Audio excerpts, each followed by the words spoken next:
दोस्तों बहुत बड़ी खबर निकल करके आ रही है कि सऊदी के रियाद में जो अमेरिकी बेस पर हमला हुआ था वो ईरान ने मना कर दिया है कि वो ईरान ने नहीं किया है। तो अगर ईरान ने सऊदी के अमेरिकी एयरबेस पर हमला नहीं किया, रियाद के अमेरिकी एयरबेस पर हमला ईरान की तरफ से नहीं किया गया, तो ये हमला आखिर किया किसने, इसके पीछे कौन सी रणनीति, कौन सी चीज है? सीधे भरत जी के पास चलते हैं, समझने की कोशिश करते हैं कि आखिर कौन सी कॉन्स्पिरेसी देख रहे हैं आप भरत जी? प्रज्ञा जी, बहुत बड़ी साजिश, बहुत बड़ा कुचक्र रचा जा रहा है मिडिल ईस्ट के भीतर, जिसे ना मुस्लिम मुल्क समझ पा रहे हैं और ना अमेरिका समझ पा रहा है। अमेरिका और मुस्लिम मुल्क दोनों को चक्की में पीस रहा है इजराइल, ये किसी को समझ में नहीं आ रहा है। और ईरान ने इसका पर्दाफाश कर दिया है प्रज्ञा जी, आज की तारीख में इस बात का अनाउंस कर दिया है, अनाउंसमेंट जारी किया कि भाई जो हमला हुआ है वो हमला हमने नहीं किया है, बाकी देख लो। उन्होंने कहा कि ये हमला इजराइल ने किया है। इजराइल ने सऊदी अरब के भीतर रियाद में अमेरिकी बेस के ऊपर जो हमला हुआ, सऊदी अरब आपका ये है, आप देखिए ये सऊदी अरेबिया है और यहाँ पर जो रियाद जगह है, रियाद में ईरान ने कहा हमला नहीं किया। तो फिर हमला किया किसने? तो अब ईरान ने ये कहा है कि हमला इजराइलियों ने किया। इजराइलियों ने हमला यहाँ पर अमेरिका के बेस पर इसलिए किया कि वो अमेरिका को भड़का सके कि देखो ईरान ने तुम्हारे सऊदी अरब के ऊपर यहाँ इस बेस पर हमला किया। दूसरा कारण ये है कि उसके बाद सऊदी अरब में कई हमले हुए, प्रिंस सुल्तान एयरबेस के ऊपर कई जहाज टूटे फूटे, सऊदी अरबिया के भीतर ईरान ने मार गिराए, कई जहाज मार गिराए, बड़ी घटना हुई। उसके बाद ट्रंप ने ये कहा कि सऊदी के जो प्रिंस हैं उनके लिए उल जलूल भाषा का इस्तेमाल किया, ऐस तक कि वो बोल गए सऊदी अरब के प्रिंस के लिए। अब इजराइल ने अमेरिका को चिढ़ाने के लिए, अमेरिका को उकसाने के लिए अमेरिकी बेस पर ही हमला कर दिया प्रज्ञा जी। इजराइल बहुत खतरनाक कंट्री है प्रज्ञा जी, दिमाग से भी और ऐसे भी। उसको सिर्फ और सिर्फ एक ही मुल्क ठीक कर सकता है, वो है ईरान। अब इन इजराइलियों ने चाल ये चली कि इन्होंने यहाँ पर क्या नाम है, रियाद में हमला किया। रियाद में हमला करके इजराइल को ये लगा कि वो अमेरिका को भड़का ले जाएगा कि देखो देखो ईरानी तुमको इतना मार रहे हैं फिर भी तुम नहीं मार रहे हो, फिर भी तुम कह रहे हो। ये वही समय था जब ट्रंप ये कहने लग गए थे कि हम पीछे हट रहे हैं, हम अब नहीं मारेंगे, हम जो है जीत गए। लेकिन इजराइल इस बात को समझ रहा था कि अगर ट्रंप यहाँ से चला गया, अगर यूएस यहाँ से निकल गया तो ईरान तो हमारा भरता बना देगा। तो किसी भी तरीके से उकसा करके, किसी भी तरीके से यहाँ पर अमेरिका को रोके रहो। अगर अमेरिका रुक गया यहाँ पर तो ही हम बच सकते हैं प्रज्ञा जी। इन्होंने रियाद में हमला किया। रियाद में हमला करके मुस्लिम मुल्कों से कहने का मतलब सऊदी अरेबिया को इस बात में भड़काया कि देखो ईरान तुमको मार रहा है, तुम भी मुसलमान वो भी मुसलमान, जनेऊ जोड़े हो, लेकिन क्या फ़ायदा मिलता है, ईरान तुमको मार रहा है। दूसरी तरफ इन्होंने यूएस को भड़काया कि देखो ईरान तुम्हारा यहाँ पर मार रहा है।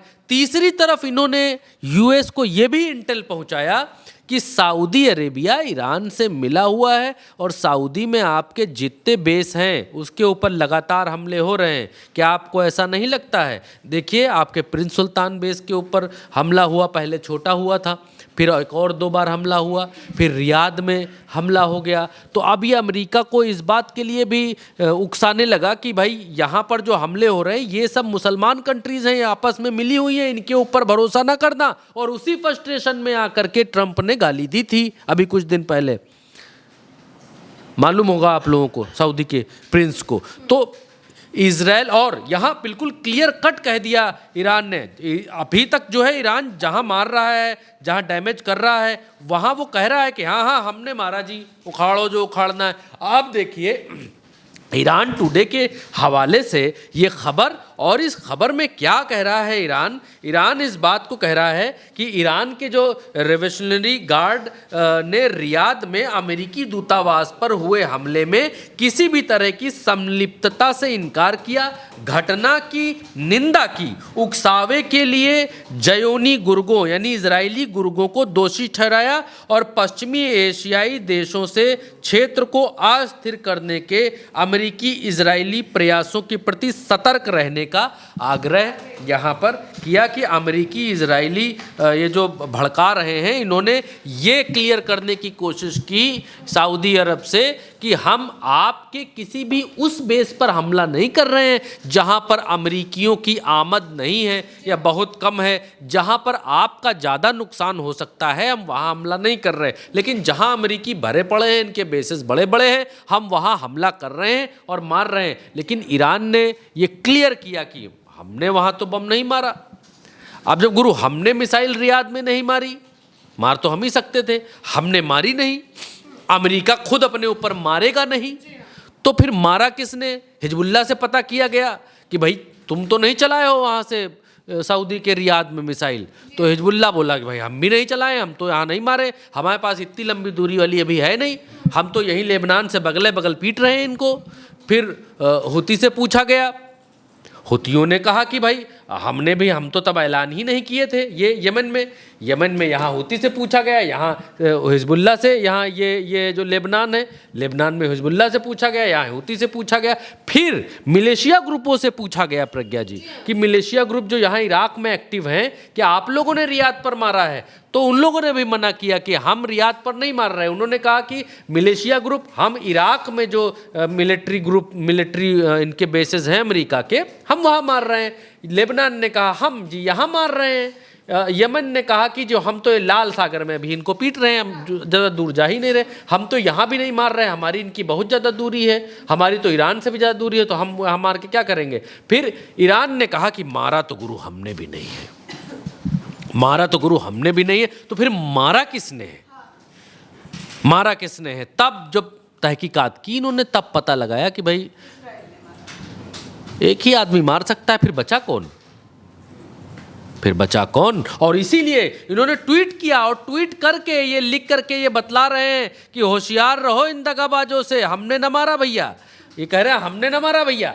अब मारा किसने? ये जियोनिस्ट ने मारा है, ब्लेम्ड किया जियोनिस्ट को, यानी कि इजरायलियों को, और यहाँ पर आगाह किया कि यूएस इजरायली एफर्ट्स जो हैं वो डिस्टर्ब करने के लिए और बाकी चीज़ों को ख़त्म करने के लिए बहुत प्रयास करेंगे। क्या अमेरिका ने अपने ही बेस को उड़ा लिया?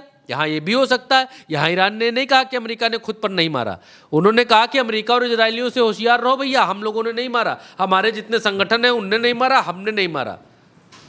अब दो ही लोग मार सकते हैं, या तो अमेरिका खुदे के ऊपर मारा होगा या तो इजराइलिया मारा होगा। वहाँ से इजराइलिया मारा होगा तो अमेरिका को भड़काने के लिए मारा होगा कि देखो ईरान तुमको बहुत दूर दूर तक मार रहा है, या ये भी भड़काने के लिए मारा होगा कि देखो सब मुसलमान पूछ जोड़े हुए हैं और तुम्हारे ही बेस फोड़े जा रहे हैं पूरे सऊदी के भीतर, बाकी के तो इनको तो मार ही नहीं रहे, खाली तुम्हें तो ढूंढ ढूंढ के मार रहे हैं। कैसे मार रहे हैं? क्या तुम्हारी लोकेशन शेयर कर रहे हैं ये लोग? क्या भीतर भीतर खेल कर रहे हैं? होशियार रहो, जागते रहो।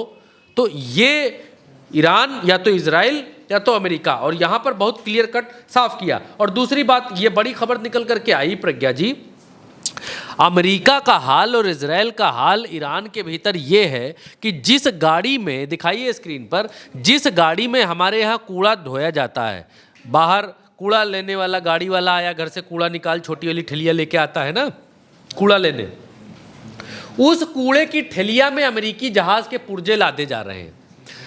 ईरानी मार रहे हैं, अमेरिकी जहाज गिर रहे हैं धड़ाधड़। एक दिन में 5 मार दिए। अब एक दिन में 5 मार दिए तो जहाँ जहाँ मार कर गिराए वो सब जो है पत्थर वत्थर का इलाका है, पहाड़ी।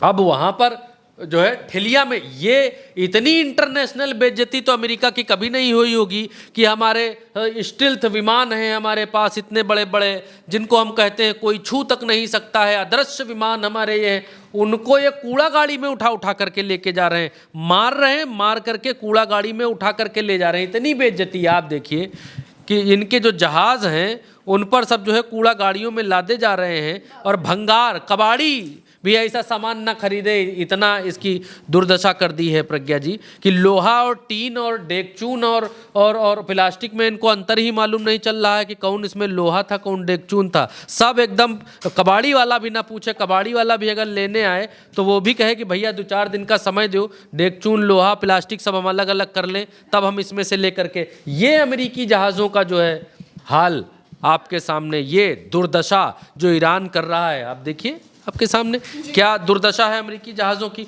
और एक और खबर, अमेरिकन एयरक्राफ्ट जो शूट डाउन किया गया, गिराया गया, उसके भीतर से देखिए ईरानी है, बड़े उड़ा दिए, बिल्कुल चीथड़े उड़ा दिए। तस्वीर दिखा देते फिर आपको बताते हैं। ये देखिए तस्वीर, ये देखिए तस्वीर, हाँ ये देखिए, हाँ हाँ ऐसा लग रहा है जैसे ये यहाँ पर लाकर रखे गए हैं। इसके भीतर का जो कॉइल है एल्युमिनियम का है कि तांबे का है कि पीतल का है, क्या भरा गया है इसके भीतर, वो खोलकर देखने के लिए एकदम इसका मोटर रेडी है, तैयार है। ये क्यों है प्रज्ञा जी? ये इसलिए है क्योंकि ईरान जो मुल्क है बड़ा पढ़ा लिखा मुल्क है जी। और ईरान वो मुल्क है कि जब दुनिया कोरोना में जूझ रहा था तो ईरान ने खुद की अपनी वो सुई बनाई थी, क्या नाम है उसका, कोविड। हाँ, ईरानियन अपनी वैक्सीन बना ली थी। हाँ, और अपने यहाँ बनाई, अपने यहाँ लोगों को लगाई, बोले हम सुरक्षित, हमको नहीं चाहिए अमेरिकी रूसी। अमेरिका ने बहुत सैंक्शंस लगा हाँ, रखे थे।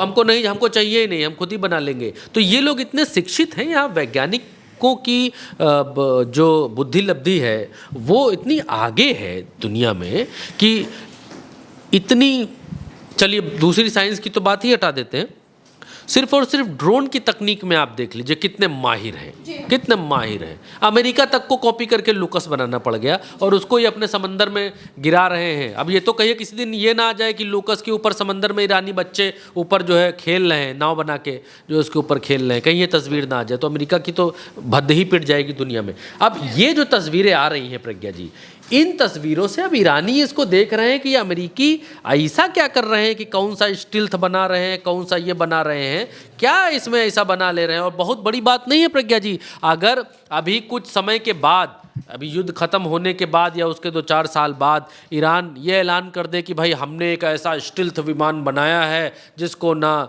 इंफ्रारेड पकड़ सकता है, ना जिसको रडार पकड़ सकता है, जिसको कोई नहीं पकड़ सकता, तो ईरानी इसमें अपनी बुद्धि खपा रहे हैं। ये जो कलपुर्जा निकल रहा है सब अमेरिकियों का, जो ये माल ढो ढो कर ला रहा है, अमेरिका ऐसा तो कोई सामान देता नहीं, ऐसा तो कोई सामान देता नहीं कि लो जाओ हमारे सामान में R&D करो, जाओ देखो जाके कि इसके भीतर क्या है, इस कलपुर्जे में क्या है, इन कलपुर्जों कैसे हम जहाज बनाते हैं, हमारी तकनीक क्या है, हमारी चीज़ें क्या हैं। और युद्ध चल रहा है, चलते युद्ध में वो सब लाद के ले जा रहे हैं। इनके वैज्ञानिक बोले कि लाओ भैया लाओ, लेकर के आओ, हम लोग खाली बैठे हैं, देखें ये लोग क्या अमेरिकी इसमें बुद्धि लगा के कौन सा जहाज बनाते हैं, क्या दुनिया में बताते हैं कि हम बहुत तगड़ा जहाज बनाए, लाओ जरा इनका जो है सामान खोल खाल के देखें, उसके बाद हम भी वैसे ही बना देंगे। जब ये हमारे शायद 136 का नकल कर सकते हैं तो हम भी देखते हैं, क्योंकि हमारे पास तो अभी जहाज है नहीं, हमारे पास वायुसेना भी नहीं है।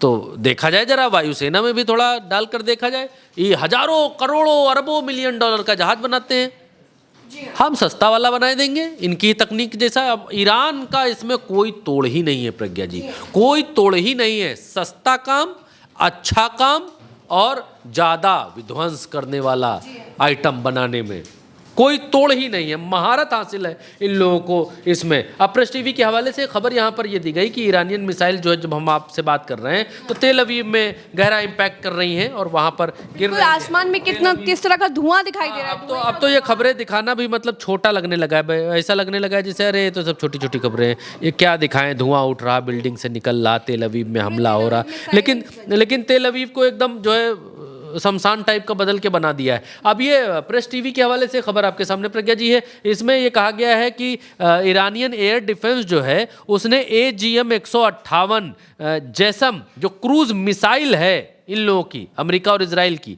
इनकी क्रूज मिसाइल को मार गिराया है। और क्रूज मिसाइल को मार गिराने के बाद अब इसके ऊपर भी टेस्टिंग कर रहे हैं। जौन मिसाइल गिरा लेते हैं, जौन जहाज गिरा लेते हैं, जौन ड्रोन गिरा लेते हैं, जो कुछ गिरा लेते हैं, ये तुरंत उसमें टेस्टर लगा देते हैं, तुरंत, कि इसके भीतर क्या मटेरियल है, क्या माल लगाया है, कैसे बनाया है, क्यों बनाया है, सब अपना ये तुरंत उठा के इसको देखने लगते हैं कि कैसे अंदर है। और एक खबर और निकल करके आई, ये उत्तर प्रदेश में विपक्ष के बड़े नेता हैं, अखिलेश यादव इनका नाम है। इन्होंने ये लिखा कि इटावा में एक ड्रोन गेहूं के खेत में गिरा, और जब ये खबर आई कि भैया ये गेहूं के खेत में ये ड्रोन गिरा, और भारत के लोग एकदम, देखिए ये ड्रोन गिरा तो भारत के लोग एकदम चौकन्ने हो गए। भारत के लोगों को लगा भैया युद्ध ईरान में चल रहा है, इजराइल मार रहा है, अमेरिका मार रहा है, ये कहीं वहीं से तो भटका हुआ तो नहीं है, गुमराह हुआ कोई तो नहीं है जो यहाँ आ गया है और गेहूं के खेत में गिर गया। माँ कचौंधन मच गई, लोग एकदम सब चढ़ गए, जाके बोले अरे लपर लपर कर रहा है, अरे पंखा नाच रहा है, फलाना नाच रहा है। ये देखिए ये ड्रोन गिरा भारत में आकर के, और इस ड्रोन का नाम जो है LAT एयरस्पेस जो कंपनी है उसका बताया गया कि भैया उसका ड्रोन है। यहाँ देखो भाई लोग एकदम वीडियो बना के, और यही जो ये ईरान में जो गिर रहे हैं, अगर ऐसे भारत में गिरते तो यहाँ के लोग खुद ही उठा के बना देते वैसा ड्रोन। ऐसा देखिए सब एकदम वैज्ञानिक की तरह लगे हुए। फिर बाद में पता चला कि ये इजराइल से नहीं आया है, ये ईरान से भटका हुआ ड्रोन नहीं है। पूरे एरिया में बड़ा खबर फैल गई कि अच्छा एक बात और है प्रज्ञा जी, पुलिस को इसके ऊपर जवाब देना पड़ा। इटावा की पुलिस आई तुरंत, उसने कहा कि सैफई क्षेत्र के अंतर्गत एक निजी कंपनी का प्राइवेट ड्रोन नंदग्राम नंदपुर में ट्रायल के दौरान गिरने की सूचना पर ड्रोन के पार्ट को सुरक्षित दृष्टिगत में रखा गया है, जिसकी किसी प्रकार की जनहानि नहीं हुई है। वर्तमान स्थिति सब सामान्य है। पुलिस को यहाँ पर तुरंत आके के दौरान जब इस तरह की घटनाएं होती हैं तो लोगों में चिंता लाजिम होती है भरत जी, और जिस तरीके से उत्तर प्रदेश के पूर्व मुख्यमंत्री अखिलेश यादव ने चिंता जाहिर की और ये ट्वीट किया बाकायदा कि ये जो हो रहा है इसकी जांच की जाए और ये क्यों हुआ इसका पता लगाया जाए, उसके बाद पता लगाया गया और जो निकल के आया वो ये रहा कि ये एक टेस्टिंग के दौरान का प्रोटोटाइप एक ड्रोन था जो आकर के गिरा हुआ था गेहूं के खेत में। फिलहाल इस खबर में हमारे साथ इतना ही, लेकिन किस तरीके से ईरान दिन बर दिन ताकतवर होता जा रहा है और कैसे इजराइल और US फोर्स दोनों को पीट रहा है, इस पर हम आज चर्चा कर रहे थे। इस खबर में हमारे साथ इतना ही, लेकिन तमाम और खबरों के लिए चैनल को सब्सक्राइब कीजिएगा। और तमाम फेक न्यूज़ के समंदर से सच्ची खबरें निकाल करके लाना आसान काम नहीं है, वो आप अपने समर्थन से ही आसान कर सकते हैं। हमारा साथ दीजिए, चैनल को सब्सक्राइब कीजिए, सब्सक्राइब करवाइए, वीडियो को लाइक कीजिए, अपनी राय कमेंट में बताइए और फिलहाल के लिए हमें इजाज़त दीजिए। नमस्कार।